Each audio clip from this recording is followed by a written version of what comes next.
C'est mon boulot.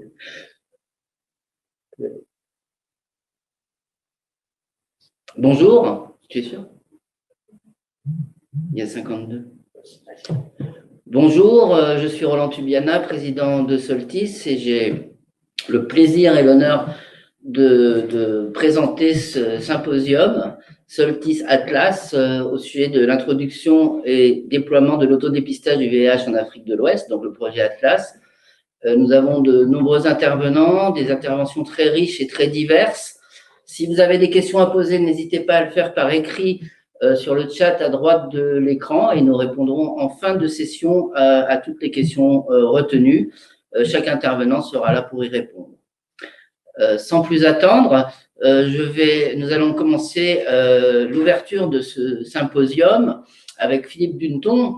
J'ai le plaisir de l'accueillir comme directeur exécutif d'United, notre partenaire privilégié et très fort dans ce projet. Vidéo. Bonjour, c'est pour moi un vrai plaisir d'être avec vous, avec Soltis aujourd'hui. C'est un peu la famille.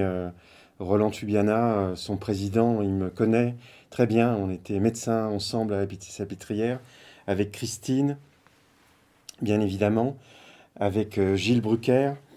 Et donc, Soltis est aussi lié avec la FRA-VIH, donc c'est véritablement en ami et presque en famille que je suis là aujourd'hui avec vous. C'est aussi avec Louis Pissarro qui, vous le savez, nous a rejoints aujourd'hui. Donc c'est un réseau très efficace et très vivant. Alors, je voudrais simplement dire que ce qu'on fait ensemble sur l'autotest, l'accès à l'oxygène et pour les médicaments, c'est très important. C'est encore plus important aujourd'hui en temps de pandémie, je dirais. Faire des choses simples, c'est souvent le plus efficace, mais c'est aussi le plus compliqué. Et je voudrais saluer les équipes de Soltis pour le travail qu'elles font sur le terrain, dans des endroits qui ne sont pas faciles, notamment au Mali. C'est de la conviction, de l'engagement. Et c'est vrai, par exemple, que pour nous, vis-à-vis de l'autotest, comme on a commencé en Afrique australe, il nous a semblé indispensable qu'on puisse trouver les façons de rendre accessible aussi aux personnes vivant en Afrique de l'Ouest à des outils tels que les autotests pour le VIH, par exemple. Ça nous paraît fondamental. Donc c'est d'abord United et Soltis une vision commune en matière de santé, donc pas simplement le VIH, bien évidemment, et c'est de transformer finalement l'innovation en simplification, par exemple des formulations pédiatriques, en accélération, en augmentant la vitesse de couverture dans les pays, et puis aussi de transformation, de se centrer sur les besoins des personnes, qui sont un facteur essentiel de la transformation du système de santé.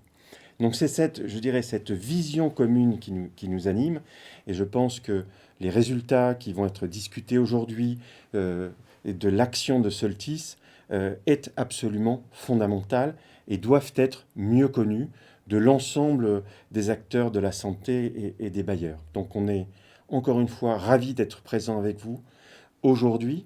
Ce sont des liens qui se sont renforcés au cours du temps. Je salue l'évolution très positive de l'organisation qui fait encore mieux. Et ça, c'est très important pour nous aussi d'avoir des partenaires qui se développent. Encore une fois, bonne séance de travail. C'est aussi la réflexion du travail de tous les jours. Je pense en particulier à Clémence pour le programme Atlas. Je pense aussi aux équipes d'United qui travaillent avec vous. Et c'est toujours un grand bonheur que de voir les réalisations concrètes sur le terrain.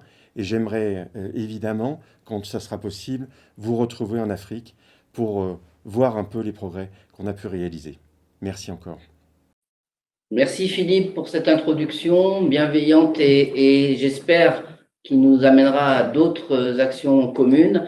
Sans plus attendre, nous allons écouter maintenant Clémence Domingue Adara, directrice du projet Atlas, sur les avancées et perspectives en termes de transition, de dissémination en Afrique de l'Ouest et centrale. J'allais dire tout un programme, mais on est là pour en parler. Clémence, à vous. Vidéo.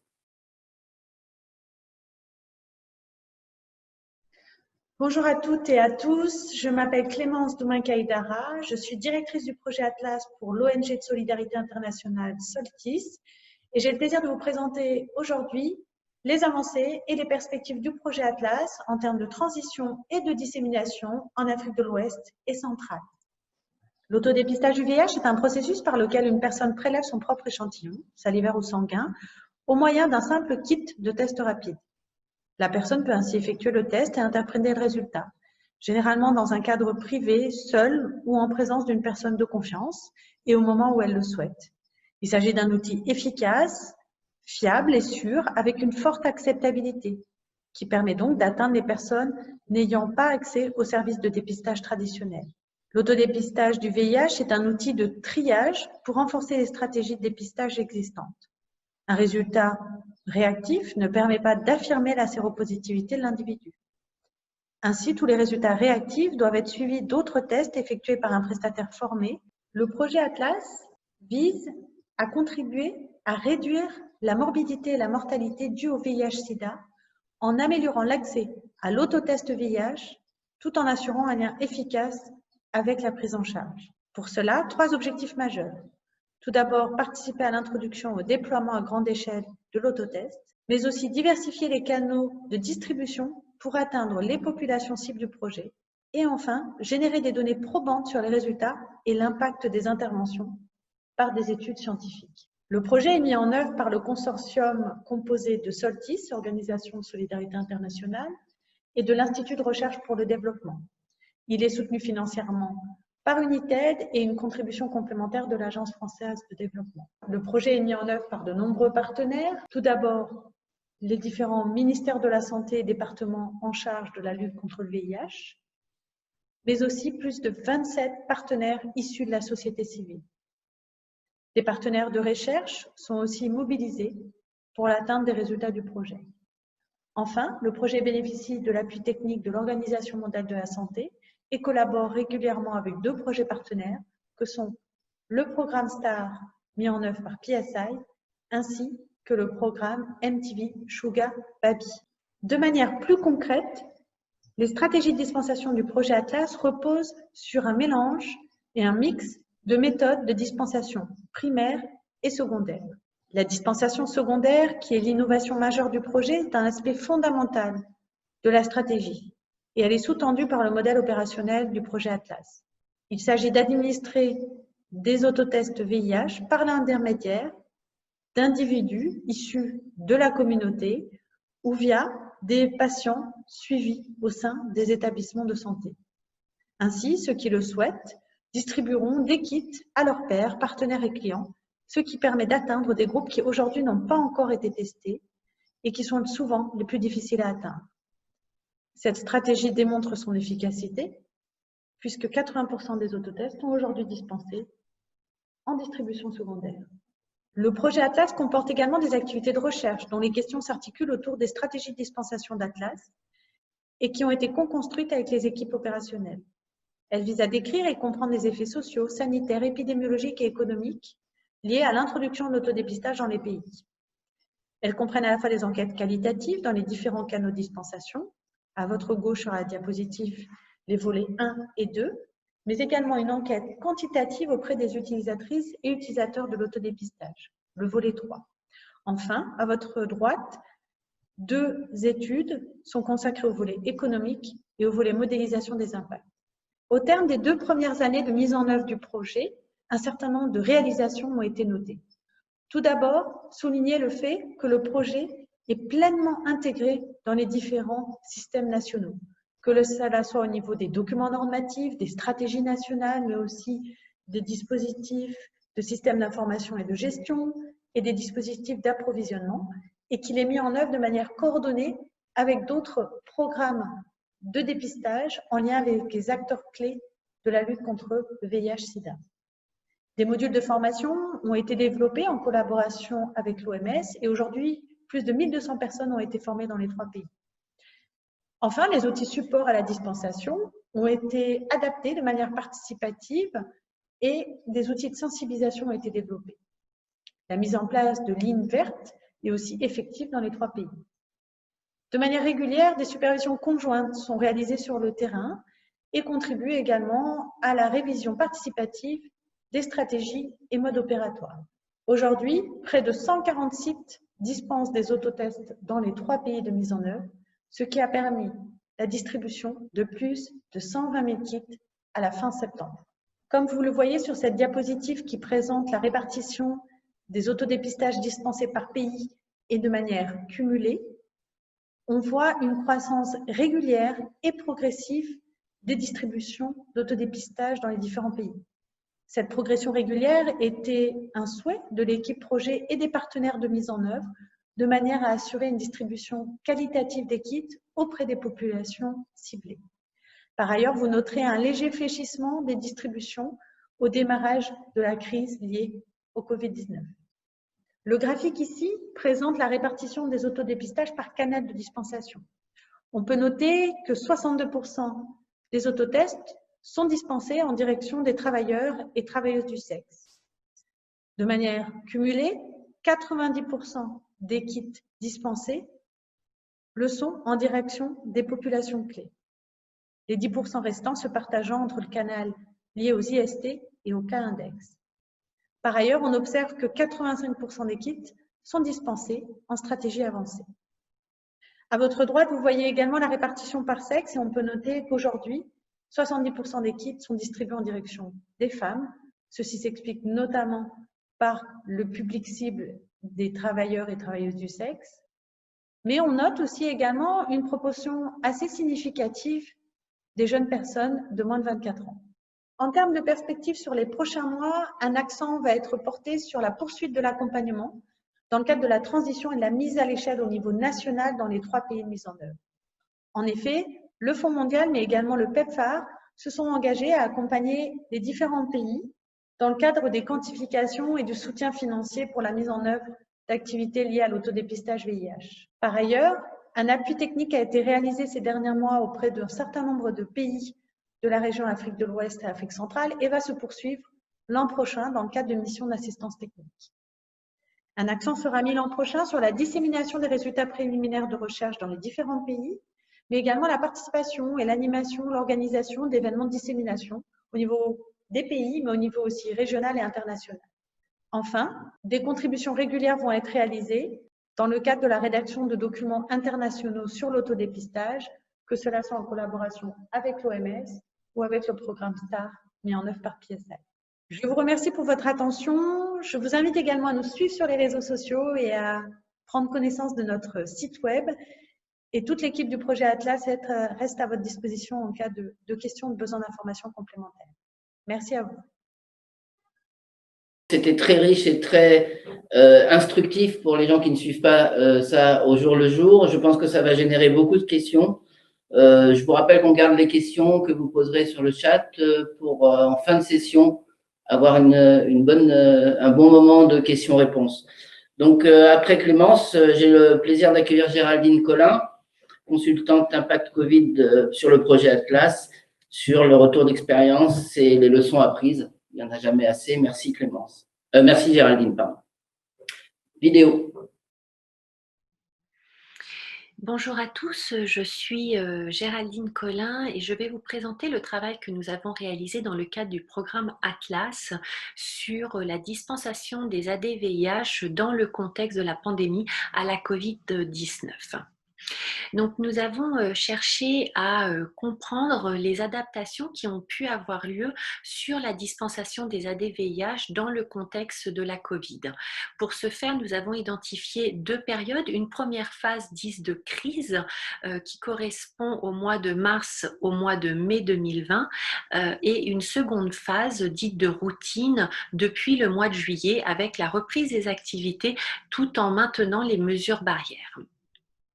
Les populations que nous avons ciblées pour la capitalisation sont les dispensateurs d'AD-VIH du projet Atlas qui réalisent des activités outreach auprès des populations clés que sont les usagers de drogue, les travailleuses du sexe et les hommes ayant des relations sexuelles avec les hommes dans les 3 pays d'intervention d'Atlas que sont le Sénégal, la Côte d'Ivoire et le Mali.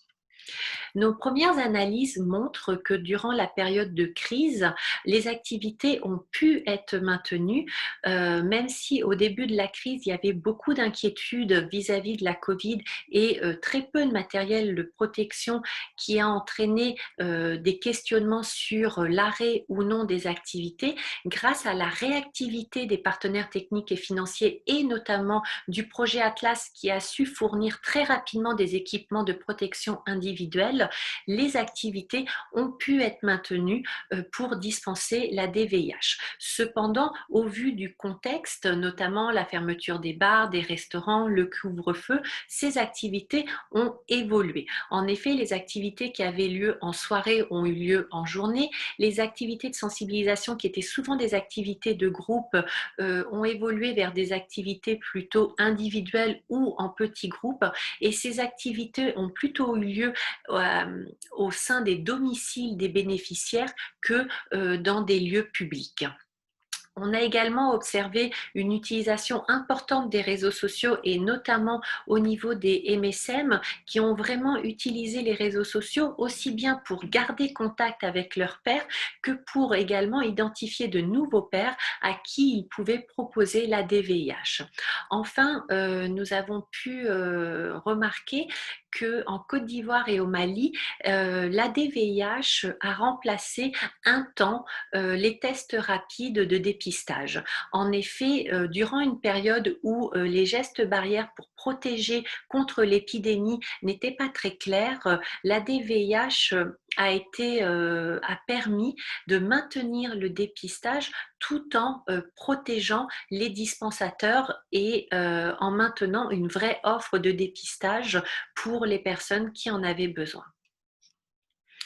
Sur la seconde période, donc à partir de juillet, ce que l'on a remarqué, donc c'est la reprise des activités en lien avec la réouverture des lieux habituels de sensibilisation et d'activités outreach, avec la reprise aussi d'activités de groupe. Cependant, ce que l'on a remarqué, c'est l'ajout de la sensibilisation à la Covid à l'ensemble des activités outreach. En effet, les dispensateurs ont été formés soit par les associations, soit se sont auto-formés pour sensibiliser à leur tour leurs pairs à la Covid-19. Ce qu'on remarque également, c'est qu'aujourd'hui, les gestes barrières sont intégrés à l'ensemble des activités à outreach et que ces gestes barrières sont bien connus par les dispensateurs, sauf peut-être la notion d'aération des lieux clos. Les gestes barrières permettent aux dispensateurs de se sentir en sécurité et ils sont bien acceptés par les bénéficiaires. Cependant, ce que l'on peut mettre en avant, c'est que les bénéficiaires ont très rarement des masques à leur disposition et dans ce cas-là, c'est les dispensateurs ou pairs éducateurs qui vont leur donner leur propre masque sur leur dotation pour que les bénéficiaires aient des masques durant les activités. Une autre des inquiétudes des dispensateurs, c'est la disponibilité des masques d'ici la fin de l'année. Effectivement, actuellement, ils utilisent la dotation de la crise, mais qu'est-ce qui va se passer quand ce stock de masques sera terminé ? Donc nous avons pu observer de nombreuses bonnes pratiques qui ont été développées durant cette crise et donc il nous a semblé indispensable de les capitaliser et nous allons les capitaliser à travers différents outils, aussi bien des fiches pratiques que des stories vidéo d'ici la fin de l'année. Je vous remercie de votre attention et je reste disponible pour vos questions. Merci. Merci beaucoup, Géraldine. Il est évident que dans ce genre de projet, l'arrivée de la pandémie de Covid a bouleversé beaucoup de choses et la souplesse et l'intelligence de nos équipes font qu'on a pu s'adapter sur certains points. On aura sûrement des questions là-dessus, on y reviendra comme je l'ai dit tout à l'heure. J'ai le plaisir maintenant d'accueillir Safiatou Thiam, secrétaire exécutive du Conseil national de lutte contre le sida du Sénégal, qui va nous faire le point de l'expérience du Sénégal. Merci beaucoup, Safiatou. À vous, vidéo. L'expérience des autotests de dépistage du VIH a commencé au Sénégal avec l'expérience pilote des partenaires Enda Santé, appuyés par Johns Hopkins University, qui ont su démontrer à travers leur projet pilote l'acceptabilité et aussi la faisabilité de l'autodépistage au Sénégal. C'est par la suite que la stratégie autotest a été introduite dans le plan stratégique de lutte contre le sida 2018-2022 et l'arrivée du projet Atlas a été vécue au Sénégal comme une opportunité de mettre en œuvre et de développer un programme d'accès aux autotests et nous permettre également, par la même occasion, d'élargir notre palette de dépistage. Vous le savez, l'épidémie du sida est concentrée au Sénégal, au sein de groupes qui sont appelés les populations clés. Et il y a également plusieurs types de vulnérabilité, aussi bien pour les femmes que pour les hommes au Sénégal. Et le contexte socio-culturel du Sénégal fait que la stratégie classique de dépistage ne suffit pas. Et donc, il fallait diversifier notre offre de dépistage et couvrir tous les besoins et bien entendu assurer le lien avec les soins et c'était devenu un impératif pour nous. Le but du projet Atlas visait l'amélioration à l'accès de l'autotest dépistage VIH et aussi assurer bien entendu le lien aux soins et aux traitements.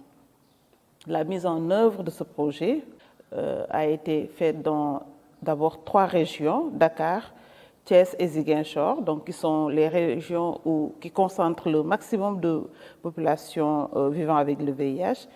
Les interventions consistaient en la dispensation d'autotests au niveau communautaire pour les HSH et leurs partenaires, pour les PS leurs partenaires, pour les consommateurs de drogue également et leurs partenaires. Il y avait un autre volet au niveau des centres de santé, donc au niveau de 20 districts de santé dans lesquels l'autotest était distribué aux patients IST et leurs partenaires, mais également aux partenaires négatifs des personnes vivant avec le VIH. Alors, d'autres actions ont été réalisées dans le cadre de ce projet Atlas, l'élaboration des modules de formation. Donc, ce projet, donc, je le disais au début, était pour nous une opportunité pour vraiment mettre en place un programme. Donc, avec le ministère de la Santé, les modules de formation ont été élaborés pour les prestataires de santé, mais aussi pour les pères éducateurs population clé. Nous avons pu former avec ce projet une vingtaine de formateurs nationaux sur l'autodépistage et aussi des supports de communication ont été élaborés. Je voudrais insister sur la communication parce que grâce à ce projet également, on a pu, avec la ligne verte du CTA, aussi former former des répondants pour assister les Sénégalais qui avaient accès à l'autotest de dépistage. Le projet Atlas nous a aussi accompagnés avec l'OMS pour élaborer une stratégie nationale parce que dès le début, on a pensé qu'il fallait élaborer une stratégie nationale pour pouvoir passer à l'échelle. Et justement, les perspectives du Sénégal, c'est le passage à l'échelle dans toutes les régions. Nous allons élaborer avec Atlas un plan de transition pour nous permettre de mobiliser des ressources. La mise en œuvre de ce plan a commencé avec les ressources du Fonds mondial, sur les fonds catalytiques d'abord, ensuite sur la somme au-delà.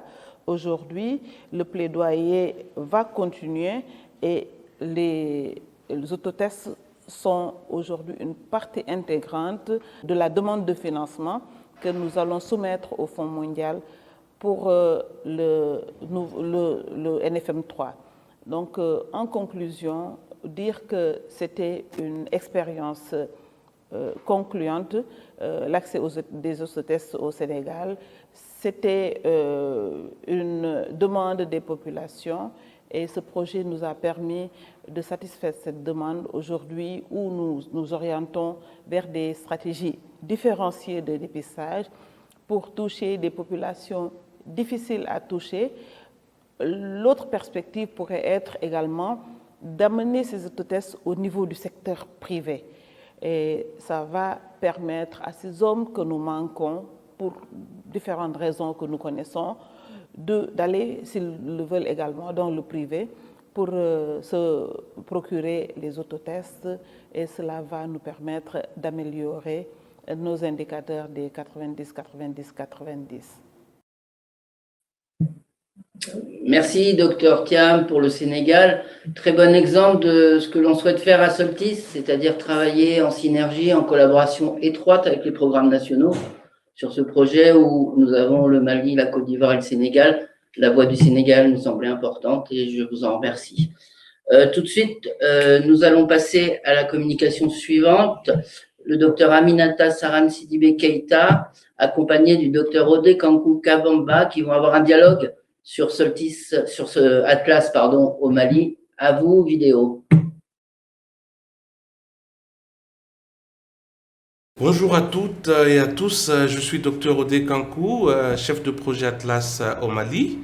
Je ne suis pas seul, je suis avec Dr Aminata, contexte Covid oblige, elle est à 2 mètres de moi. Bonjour Dr Aminata. Bonjour Dr. Ok, en fait Dr Aminata, vous travaillez pour l'association Soutoura. Est-ce que en 2 ou 3 petits mots, vous pouvez nous dire ce que c'est Soutoura en lien avec le projet Atlas? Merci Dr. Odé, bonsoir à tous. Soutoura, c'est une association malienne qui est communautaire, à but non lucratif. Elle entame sa 20e année d'activité de prévention, de soutien et de traitement des IST, ainsi que le renforcement des liens entre tous les services de la cascade du VIH, spécifiquement chez les professionnels de sexe et leurs partenaires et les hommes ayant des rapports sexuels avec les hommes. Partenaire du projet Atlas, Soutoura intervient dans les régions de Kaï, Koulikoro, Sikasso, Ségou et le district de Bamako. Les populations ciblées par le projet sont à savoir les populations clés, difficiles à atteindre, et leurs partenaires, les patients présentant des infections sexuellement transmissibles et leurs partenaires, les partenaires des personnes vivant avec le VIH. Dans le cadre de la continuité de ces activités dites de prévention, Soutoura dispose de 11 cliniques communautaires dédiées aux populations clés.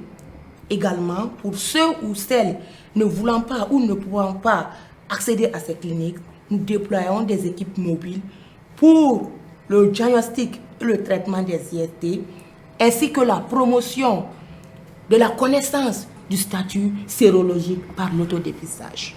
Voilà en quelques points ce que nous pouvons retenir de l'association Soutoura.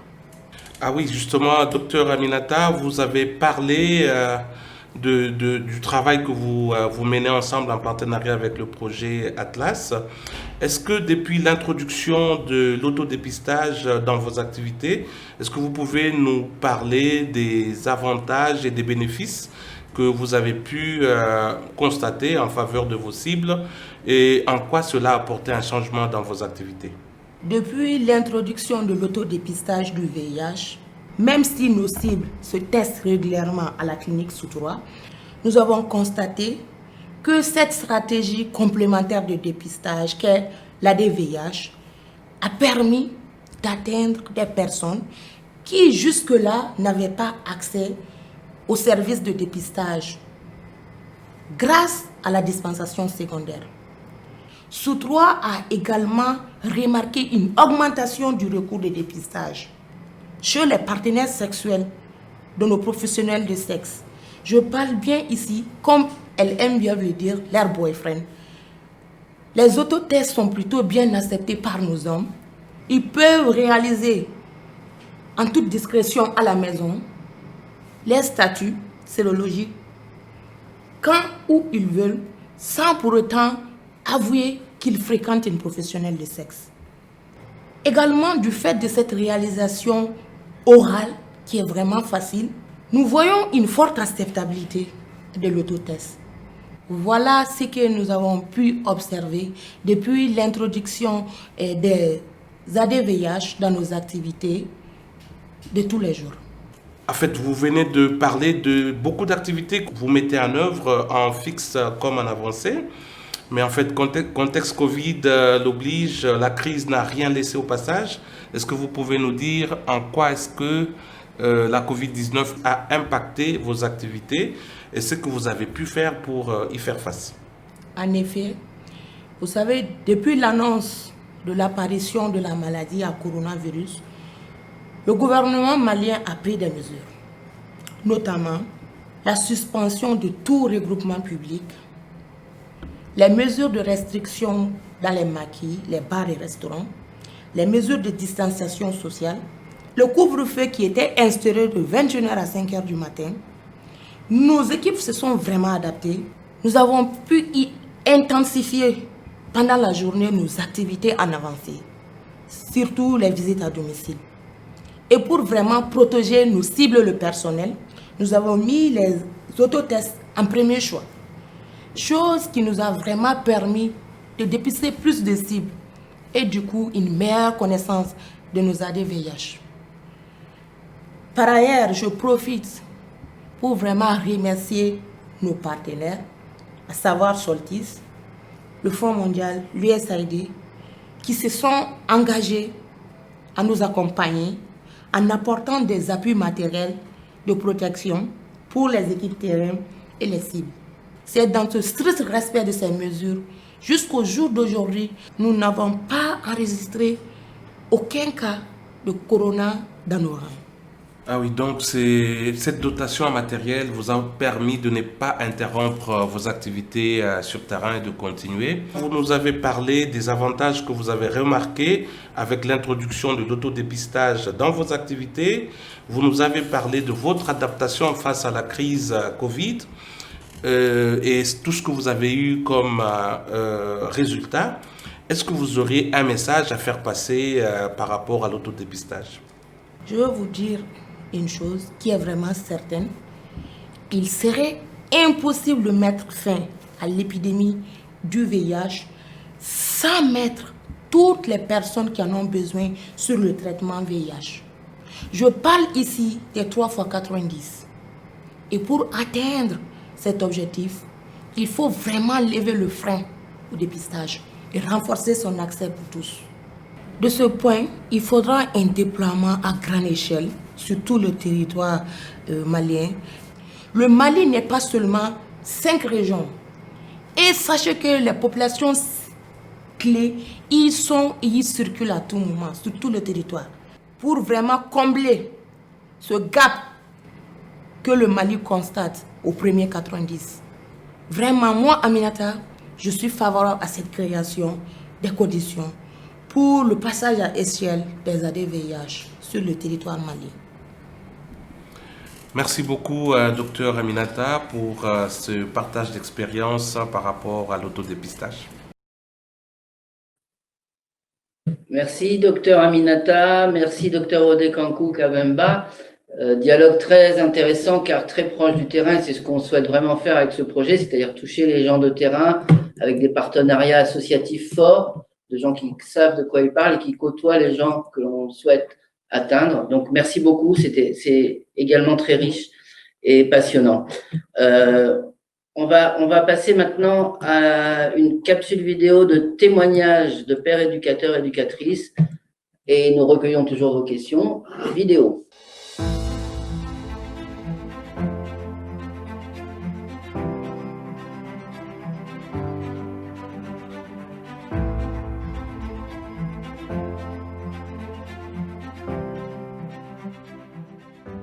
Sur la base de notre histoire d'usage et sur la base également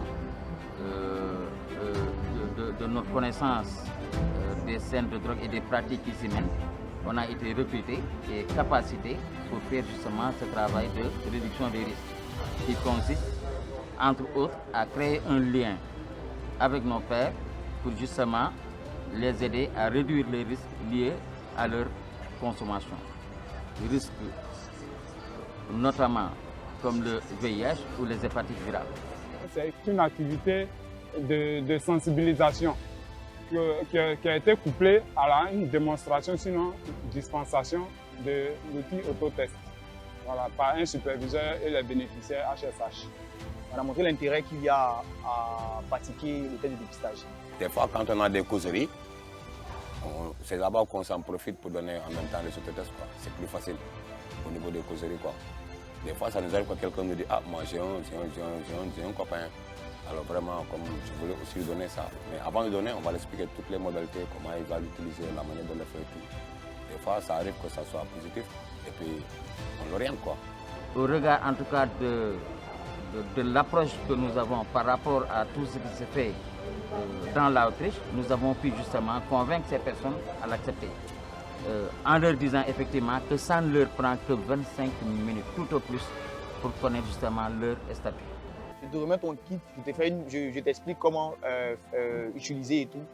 Et puis tu fais ça, et puis tu fais ça tout seul. Tu peux venir me faire un retour, comme tu vas me faire un retour, mais toujours est-il qu'il faut que tu connaisses ton statut. Ça, c'est la première des choses.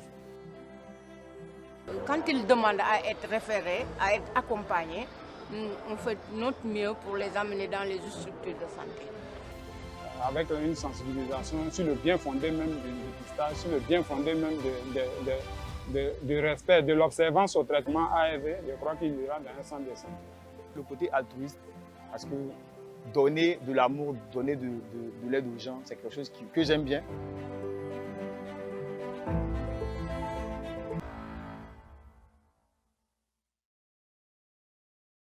Non. Merci beaucoup pour cette transition. Ces images ont été tournées avant la Covid, hein, c'est pour ça que les gens ne sont pas masqués. C'était un petit rappel.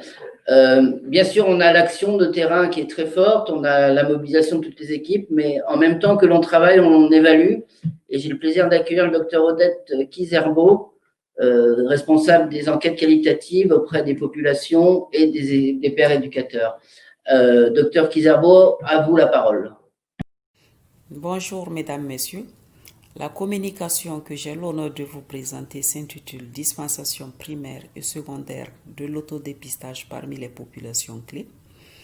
Perception, attitude et vécu des pairs éducateurs, éducatrices et des utilisateurs, utilisatrices ».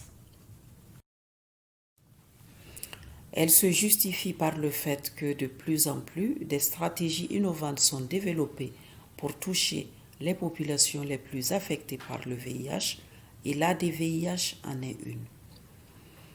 Mais en Afrique de l'Ouest, quelles sont les perceptions, les attitudes et l'expérience des populations clés sur l'ADVIH? Notre objectif est de discuter des résultats préliminaires sur les perceptions, attitudes et vécus des pairs éducateurs, éducatrices et des utilisateurs, utilisatrices sur la dispensation primaire et secondaire de l'ADVIH en Côte d'Ivoire, au Mali et au Sénégal. Nos données ont été collectées à travers WeFocus Group. WeFocus Group avec 79 pairs éducateurs, éducatrices, hommes ayant des rapports sexuels avec des hommes, travailleuses du sexe et usagers de drogue en Côte d'Ivoire, au Mali et au Sénégal. Également WeFocus Group avec 77 utilisateurs HSH, TS et UD en Côte d'Ivoire.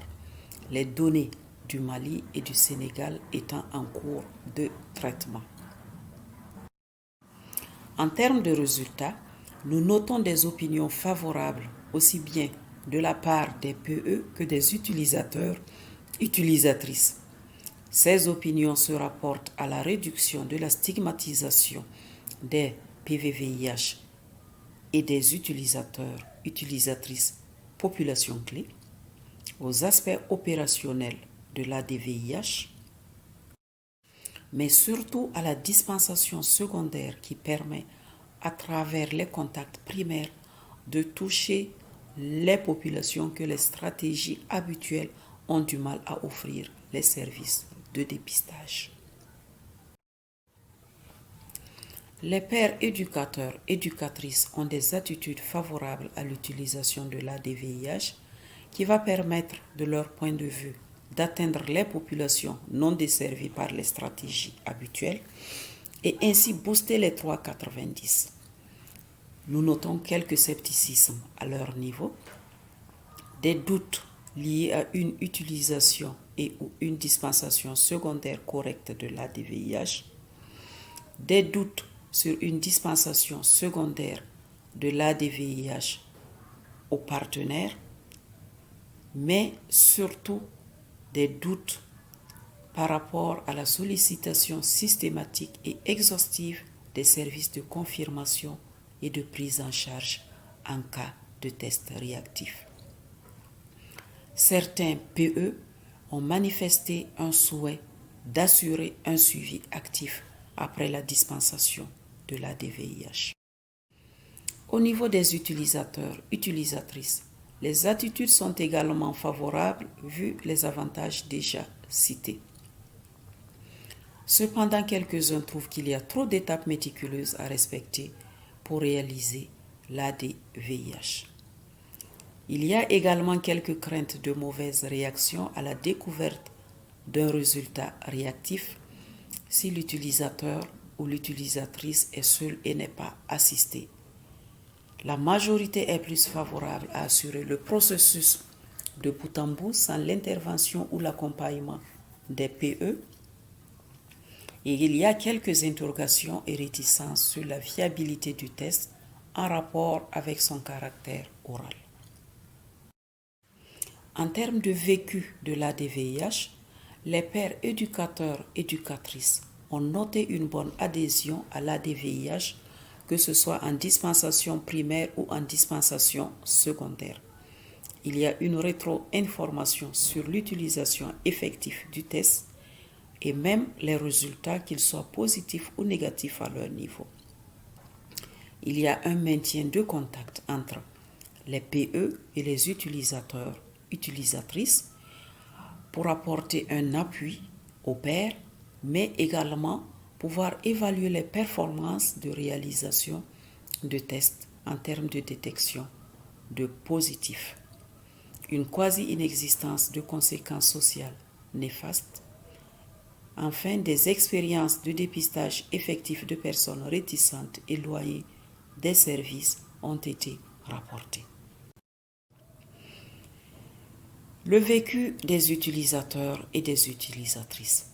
Plus de 2/3 des participants au focus group ont déjà reçu au moins une fois un kit d'ADVIH et la plupart du temps en tant que contact primaire. Ils l'ont réalisé de manière générale dans de brefs délais, parfois le jour même de la réception du kit, en utilisant la notice. À leur niveau, on note une tendance au maintien du lien avec le dispensateur ou la dispensatrice ou l'utilisateur final ou l'utilisatrice finale de l'ADVIH. Des expériences de dispensation secondaire à des cibles périphériques ont été rapportées. À leur niveau, ils n'ont mentionné aucune conséquence néfaste après la dispensation de l'ADVIH. Mais nous notons des insuffisances dans la communication entre les contacts primaires et les utilisateurs finaux de l'ADVIH. Également, nous avons des interrogations par rapport à la complexité de la dispensation secondaire aux partenaires. En effet, la dispensation secondaire se fait le plus souvent à l'endroit d'autres personnes qu'aux partenaires. Et quand il s'agit du partenaire, des astuces sont trouvées pour pouvoir proposer le test à celui-ci. Des cas de réalisation du test par les contacts primaires eux-mêmes ont été notés. En conclusion, ces données ont été collectées auprès des PE en début de mise en œuvre. Aussi, les attitudes et le vécu ne concernent que les utilisateurs-utilisatrices de la Côte d'Ivoire. Néanmoins, comme décrit dans d'autres contextes, c'est une stratégie innovante qui suscite de l'enthousiasme dans ces pays. Des expériences concluantes de dispensation primaire et secondaire sont notées, mais des attitudes quelque peu contradictoires également existent par rapport à la confidentialité, car si l'intérêt majeur perçu par les PE et les utilisateurs, utilisatrices de l'ADVIH est son caractère confidentiel, Ceux-ci continuent de cultiver les liens habituels entre pères éducateurs, éducatrices et les utilisateurs, utilisatrices. Nous vous remercions pour votre attention.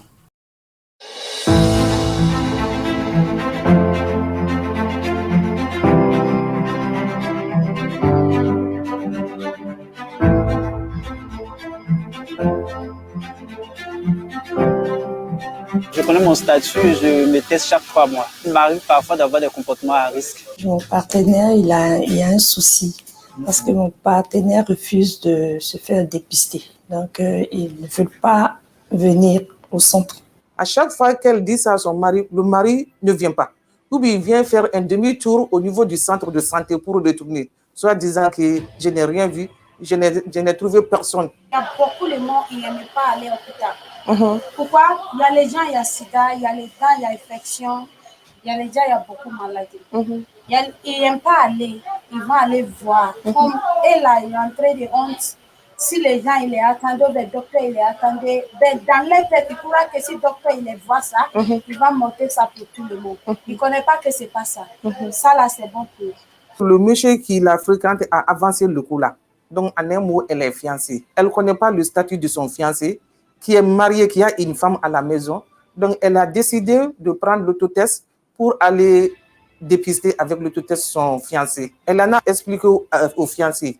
Le fiancé, il a accepté de le faire. Je vais l'utiliser et partager autour de moi à des pères et à mes partenaires aussi pour qu'ils l'utilisent. Comme ça sera à la maison, je me dis, bon, il n'y a pas d'autres yeux. Donc, bon, je me dis qu'il va accepter. Any new love is interesting to give auto test for your new love. Yes, if I give a customer auto test, I will not just give it like that. Okay. I will just explain. But you are relaxed to know to give them. Yes. No problem to give them for your customer. Lorsqu'elle a amené le test à la maison, elle a expliqué à son conjoint. Le conjoint, il n'a pas posé de problème, il a accepté. Elle lance un appel à toutes les personnes infectées par le VIH dont leurs conjoints n'ont pas d'idée sur leur statut d'adhérer à l'utilisation de l'autotest. Je pense qu'ils doutent de la confidentialité des tests classiques. Alors qu'avec ce test, c'est confidentiel, tu le fais en chambre seul. Je pense que celui-là, il est encore mieux pour ces gens de personnes qui sont réticentes d'aller dans les centres de santé. I will just explain. Okay. Please don't be offended. Please. Yeah. This is a test. Yeah. This is part of your life issue.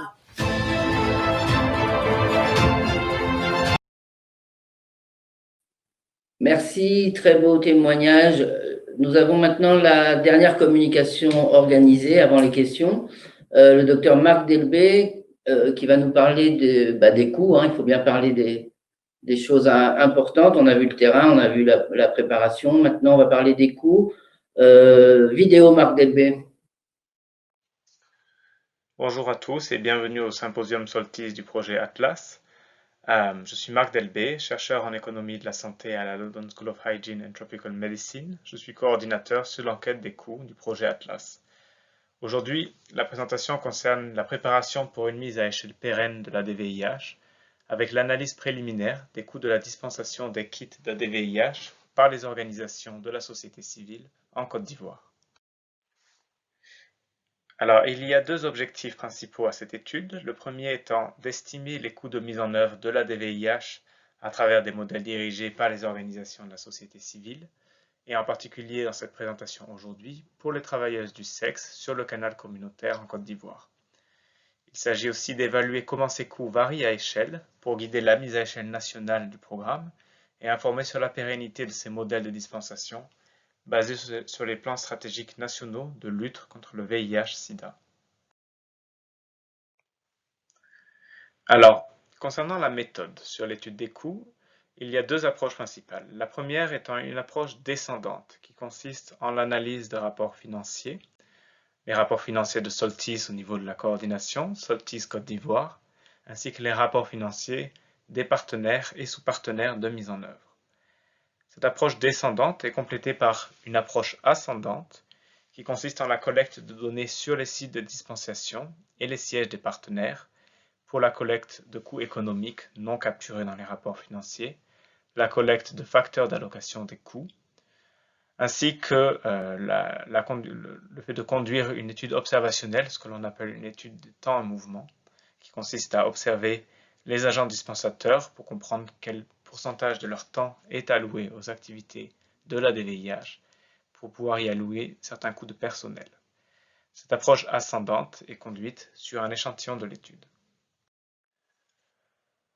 En ce qui concerne la modélisation à échelle, le modèle que nous avons utilisé cherche pour objectif de refléter la logique du programme Atlas intégré dans les services existants de l'offre de soins, ce qui nécessite l'identification de différentes phases de l'intervention, une phase de développement, une phase de démarrage et une phase de mise en œuvre que je vous présenterai. Ce modèle de mise à échelle identifie les coûts donc à différents niveaux de l'intervention, différencie des coûts fixes, semi-variables, variables. Il définit aussi des variables d'échelle et des seuils de saturation en termes de ressources. Ce modèle de mise à échelle va aussi chercher à s'ajuster aux stratégies de transition qui sont spécifiques par pays. Alors cette diapositive vous présente les différentes phases de mise en œuvre de la dispensation ADVIH par pays. Comme vous pouvez le voir pour la Côte d'Ivoire, on observe une première phase de développement qui commence en juin 2018 jusqu'en avril 2019 et qui consiste donc en ces travaux de sensibilisation, la création de ces partenariats avec les partenaires et sous-partenaires de mise en œuvre, une phase de développement qui dure 11 mois et qui se termine en avril 2019, où on entre dans la phase de démarrage qui se caractérise par les débuts de formation des agents dispensateurs, formation à la dispensation, une phase de start-up, de démarrage de 6 mois, qui s'enchaîne sur une phase de mise en œuvre en octobre 2019, et cette phase de mise en œuvre qui se définit par le début des activités de dispensation des kits ADVIH. Je vous laisse aussi noter que donc, pendant cette phase de mise en œuvre, il y aurait aussi, lié à la réponse au Covid, une réduction des activités de dispensation des kits sur la période avril-mai 2020. Ainsi, comme le présente ce graphique sur l'évolution mensuelle du nombre total de kits d'ADVIH distribués pour la Côte d'Ivoire, ce que l'on s'aperçoit, c'est que le nombre de kits ADVIH dispensés, la ligne verte, reste en dessous du nombre d'ADVIH dispensés cible au niveau des objectifs. D'accord ? Et cela s'explique aussi par une mise en œuvre progressive et intégrée avec les services de soins existants et avec ses partenaires, ainsi que dans un contexte de Covid qui limite aussi certaines activités de dispensation. Alors ce tableau vous présente quelques résultats préliminaires sur l'analyse des coûts sur ce canal spécifique. Comme vous pouvez le voir, donc les sources principales de coûts se situent au niveau des coûts de personnel à différents niveaux de l'intervention, au niveau de Soltis Coordination Paris, au niveau de Soltis Côte d'Ivoire, au niveau des sièges des partenaires de mise en œuvre et de sous-partenaires, ainsi que les coûts liés au kit ADVIH. Donc il est important de noter que ces coûts unitaires sont assez élevés, autour de $19, mais qui sont à considérer avec précaution aussi au regard du contexte de mise en œuvre de l'intervention dans cette approche intégrée et dans un contexte de Covid. Alors ce tableau vous présente certains résultats préliminaires sur l'analyse des coûts à échelle. Cette analyse des coûts à échelle donc, nécessite l'identification de différents niveaux d'intervention. La première colonne sur ce tableau, niveau international, national, sous-national avec les partenaires de mise en œuvre, et puis au niveau local, au niveau des zones de dispensation ADVIH. À chaque niveau d'intervention, on identifie différents types de coûts, coûts fixes et coûts variables, dans lesquels les catégories de coûts sont classifiées. Et chacune de ces catégories en fait, va informer des projections de ces coûts à échelle sur les années 2021, 2022, 2023, en fonction des volumes cibles de kits ADVIH dispensés selon les plans stratégiques nationaux. Alors en termes de composition de ces coûts, ce que l'on s'aperçoit, c'est que au niveau international et au niveau national, les principales sources de coûts sont des coûts, ce que l'on appelle fixes, principalement liés à la coordination de Soltis et au support de Soltis dans la mise en œuvre du projet. Donc on sait que ces coûts sont fixes et vont être amenés à diminuer dans le temps, en proportion au moins, car on est dans une logique de retrait progressif de Soltis dans le temps.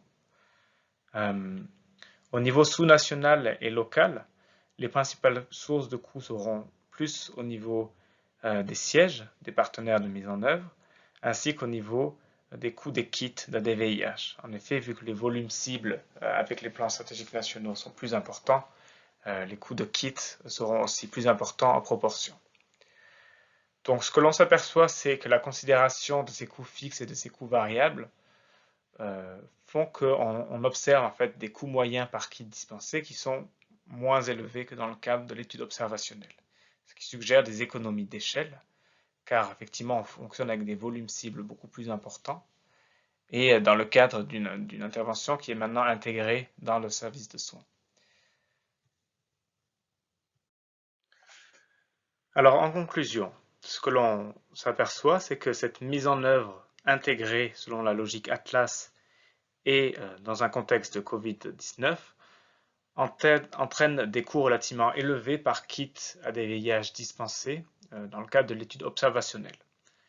D'accord, cette étude et l'analyse des coûts que je vous ai présentés aujourd'hui s'étend jusqu'en juin 2020, mais il est prévu de continuer l'analyse au moins jusqu'en septembre 2020.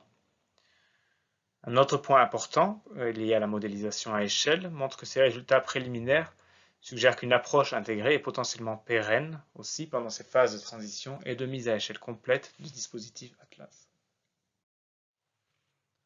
Avant de terminer cette présentation, je voudrais attirer votre attention sur un poster que nous présentons à la conférence Afravi, qui est une étude de cas au Mali et qui s'intéresse à l'impact économique de différents modes de dispensation des kits d'ADVIH pour le dépistage des cas index, en étudiant notamment les possibilités de délégation des tâches sur les activités de sensibilisation et de dispensation entre le personnel médical et le personnel non médical.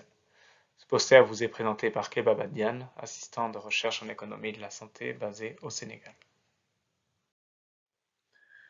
Je vous remercie pour votre attention et je vous invite à poser vos questions pendant ce symposium ou plus tard à l'adresse email ci-dessous. Merci beaucoup pour cette présentation.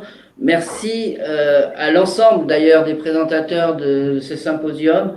La qualité de vos interventions était remarquable et remarquée. On a énormément de questions sur le chat. Je ne vais pas pouvoir toutes vous les poser. On avait prévu une petite synthèse et une petite commentaire perspective. Je vais le faire très vite parce qu'on a envie d'entendre les intervenants répondre aux questions. La synthèse, pour aller vite, parce que c'était vraiment multidisciplinaire et très complet, c'est qu'on ne remet absolument pas en cause le rationnel de l'utilisation d'autotests. Atlas a montré pour l'instant une faisabilité importante, à condition de mobiliser de très nombreuses qualités, c'est-à-dire associatives, médicales, paramédicales, laboratoires, socio-économiques et même politiques. Et donc, il faut continuer sur ce genre de projet pour avancer et faire en sorte qu'on puisse toucher ces fameuses populations clés dont vous avez parlé, celles qui ne vont pas aller chercher un test dans les structures actuelles.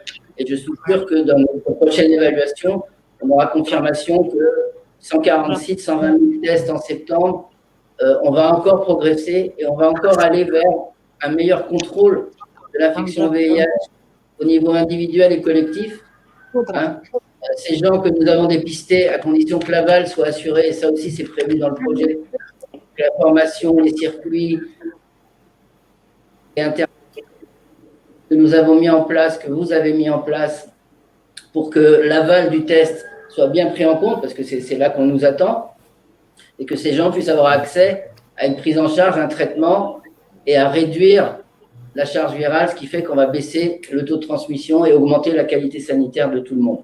Donc, je sais que tout ça est évident, mais c'est bien, tous vos topos, finalement, avec ce point commun, qu'ils soient des topos d'organisation, de terrain, de témoignages, d'analyse, questionnaire des personnes participantes ou analyse économique, tout ça va dans le même sens. Il faut travailler nombreux, beaucoup d'humains, avec un objectif et une mobilisation exceptionnelle. Bien entendu, je n'oublie pas les perturbations liées à la Covid. Et le projet a montré là une souplesse, une adaptation et une façon de contourner un obstacle majeur pour arriver à nos fins. Et ça, je trouve que ça sort très bien dans le topo qui a parlé de ça. Mes commentaires, ça va être merci, 9 fois, et merci à tous les partenaires. Il y en a tellement que nos objectifs restent les mêmes. Il y a un petit commentaire que j'avais fait, c'est qu'on parle toujours des tests positifs, on ne parle pas des tests négatifs. Et je pense qu'il faudrait travailler sur quid de l'autotest négatif, c'est-à-dire est-ce que ça ne permet pas un apaisement de la situation pour que la personne aille finalement dans un circuit de dépistage, ce genre d'effet collatéral intéressant. Un test, c'est positif parfois, mais négatif aussi. Il faudrait analyser ce qu'on fait avec les tests négatifs et comment les gens sont impactés. Et j'accélère sur les perspectives. Il est évident que comme tous nos projets, dans tous les projets où Soltis participe, on met un point d'honneur à ce que ce projet puisse être approprié dans les pays et les programmes nationaux, qu'il puisse profiter à plus de populations quand nous aurons terminé que à celle qui est entrée dans notre circuit, si j'ose dire, que l'enjeu sanitaire global, il est tout à fait là, comme je l'ai dit au début, qu'on peut prévoir, et il faudra travailler pour que nos partenaires politiques et nos bailleurs permettent de développer ces tests. Donc, on continue à travailler tous ensemble, on continue à travailler avec une motivation extrême et on continue à travailler dans l'adversité, la difficulté. On n'oublie pas ça. Et franchement, je l'avais dit, la perspective, c'est d'ouvrir cette possibilité à des gens qui ne seraient jamais allés se faire dépister et qui impactent la santé générale via le contrôle du virus et l'accès à un système de santé qui va pouvoir accueillir des gens qui n'y seraient jamais allés. Je m'arrête là parce que j'en ai trop à dire. Et merci. N'oubliez pas ça. Alors, première question.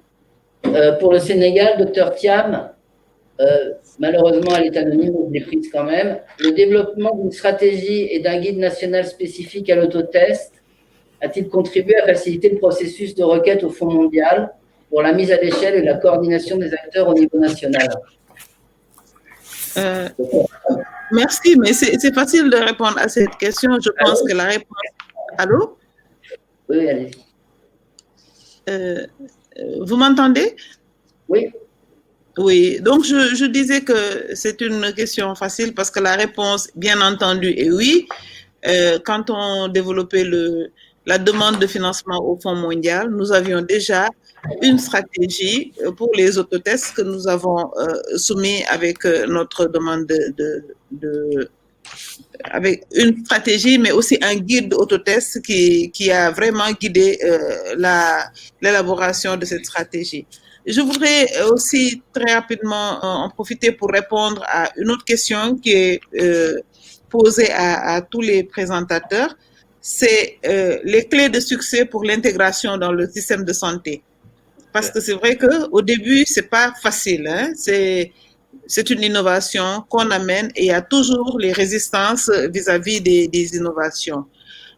Ce qui peut changer la donne, c'est le plaidoyer qu'il faut faire au début, mais aussi c'est le leadership. Je pense qu'il faut toujours passer par les autorités au plus haut niveau, les décideurs du système de santé, pour d'abord leur faire accepter l'autotest. Maintenant, les autres clés de succès, c'est la standardisation. Tout de suite, nous avons dit, on l'a adopté dans notre stratégie. Il faut que ce projet appuie le pays à l'intégrer dans un programme avec standardisation, élaboration de guides, élaboration de documents de politique, etc. Et heureusement que Atlas a été très ouvert pour cela et il y a eu également l'appui de l'OMS. Et puis enfin, l'information, la communication, la formation des acteurs, le renforcement des capacités. Et nous avions pu profiter des journées scientifiques SIDA du Sénégal pour organiser un symposium Atlas. Et le thème de ces journées, c'était sur l'innovation. Et donc, les journalistes, la presse, mais toute notre stratégie de communication autour de l'innovation a mis en avant les autotests. Et donc, je pense que la communication a joué un grand rôle. Merci beaucoup. Merci beaucoup. Question à Vincent Bretin qui nous a rejoint pour United. Voilà. Fermez vos micros, s'il vous plaît. Vincent Bretin, bonjour. Prévoyez-vous d'autres investissements pour la promotion de l'autodépistage dans l'avenir en Afrique de l'Ouest et ou dans d'autres continents? Unité. Merci, docteur Tubiana. Et je voudrais commencer par vous remercier et faire écho à la présentation de notre directeur exécutif qui n'a pas pu rester pour l'intégralité de la session, mais le travail est très riche et je crois qu'aujourd'hui, on a pu le voir à travers toutes les sessions. Sur la question des investissements, le rôle d'Unitel est d'être catalytique. Donc nous, on est là pour créer les conditions d'une mise à l'échelle pérenne et à grande échelle, et ensuite passer le relais aux pays, aux bailleurs du Fonds mondial Petra pour la mise à l'échelle. On a investi 100 millions de dollars depuis 2005 dans les autotests, et incluant évidemment le projet dont on a parlé aujourd'hui. Et aujourd'hui, on regarde alors, notamment des interventions de marché sur les tests sanguins, parce qu'on se rend compte que s'appuyer essentiellement sur un test, qui est le test oral OraQuick, est insuffisant, à la fois en termes de base de fournisseurs et en termes de diversité de l'offre. Ça a été évoqué aujourd'hui, il y a certaines préférences d'utilisateurs, notamment pour des tests sanguins, qui nous semble important de pouvoir répondre. Donc on regarde ces interventions-là, et on espère pouvoir concrétiser ça très bientôt, pour ramener les tests sanguins à parité de prix avec les tests oraux. Ça, c'est la première chose. Et la deuxième chose que je voudrais évoquer, c'est le fait que dans le contexte du Covid, évidemment, et de la suite post-Covid, on se pose la question stratégiquement de la valeur de ce genre d'intervention. On le sent et on le voit, ce genre d'autodépistage va être encore plus pertinent que ça ne l'était avant, parce que ça permet de réduire la pression sur les systèmes de santé. Et donc, on va regarder sur l'ensemble de nos interventions, y compris celle-ci, s'il y a d'autres investissements qu'on peut faire pour aider à cette mise à l'échelle. Merci beaucoup. Question pour le Mali, pour le docteur Saran ou pour le docteur Kankou Kabamba. La question est un peu crue. La distribution et l'utilisation d'autotests est timide au Mali, ainsi que la recherche des partenaires de cas index. Alors, quelle stratégie Soltis envisage pour rapidement passer à l'échelle? Donc, passage à l'échelle, quel est le nombre d'autotests distribués sur le territoire malien? Et avez-vous une idée du nombre de cas positifs par autotest? Confirmez, bien sûr. Merci pour cette question. Merci, Dr Traoré, Gabriel Touré. En ce qui concerne le passage à échelle, le gouvernement malien ne serait pas en dehors de cette stratégie. Il faut que l'État malien appuie vraiment Soltis dans le cadre de l'intégration de l'ADVIH dans les documents nationaux.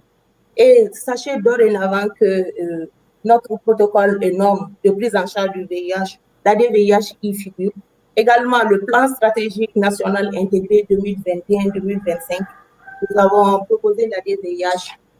Pour le passage à échelle également, la subvention Fonds mondial de 2021-2023, avec l'extension sur tout le territoire malien, permettra vraiment d'avoir accès à l'ADVIH par tous nos cibles. Donc, vous disiez que les cas de retour, sachez d'abord que l'enjeu des autodépistages, c'est de pouvoir promouvoir l'accès au dépistage pour tout le monde. Donc, nous ne faisons pas de tracking. Le but n'est pas vraiment d'aller rechercher coûte que coûte les positifs. Cependant, il y a des cas de retour dans les centres de confirmation et ces personnes sont directement liées dans le système de soins ARV. Donc, au jour d'aujourd'hui, de juillet 2019 à septembre 2020, nous avons distribué à peu près 40 000 ADVIH. Sachez que ces ADVIH sont répartis dans les 5 régions du Mali: Bamako, Kaïkoulibo, Sikasso, Ségou, le district de Bamako.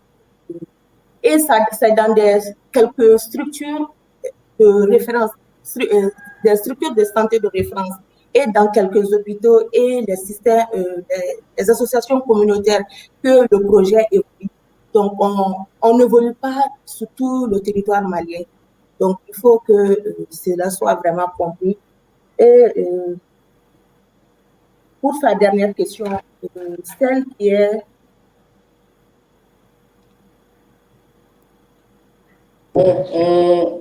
Je pense que c'est... Vous avez bien répondu. On va passer, il nous reste très peu de temps, donc on va prendre 2 questions. Je m'excuse pour ceux qui n'auront pas répondu, mais les questions seront possiblement posées sur Internet et nous répondrons via les intervenants. Pour le docteur Kizerbo, de la part d'Albert Gauthier-Bion de FAN, y a-t-il une utilisation des ADVIH chez les populations clés séropositives? Ça, je pense qu'on a répondu. Comment les populations clés apprécient-elles l'ADVIH par rapport aux autres outils de réduction des risques que l'on connaît? Donc, est-ce qu'il y a une évaluation de terrain sur l'adhésion à ce type de test par rapport aux autres? Merci bien.